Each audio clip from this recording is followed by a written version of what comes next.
Hey guys, okay, this segment's going to be about our notice of required repairs policies and how I typically have done the negotiation and back and forth relative to satisfying the parties to the transaction and also the lender.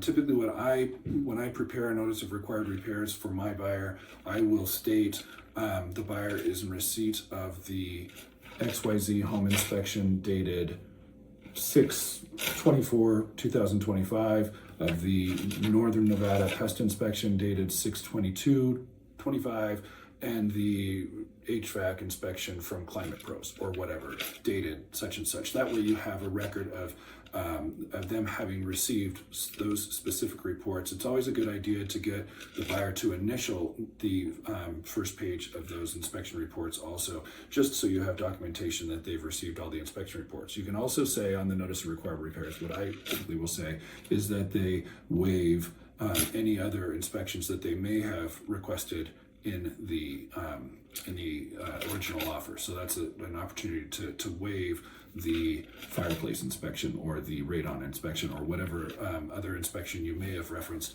in the offer and acceptance agreement. So let's say subject to, so they approve these reports subject to the following repairs being made, and then you list those repairs that the buyer would like the seller to address.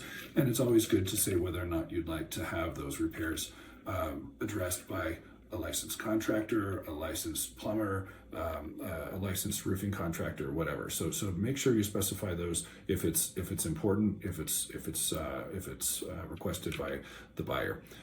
So let's say the seller comes back and says, "Oh, we don't want to deal with any of these repairs. We'd rather offer a credit."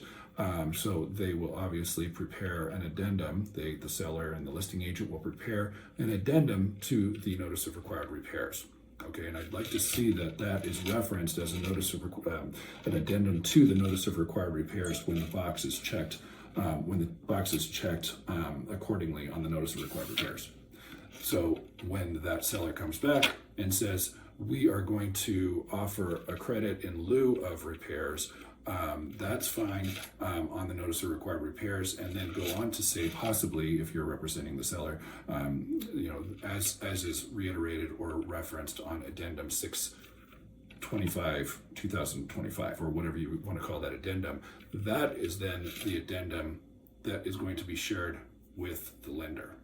Okay, so the lender does not want to see any credits in lieu of repairs because that can raise a red flag.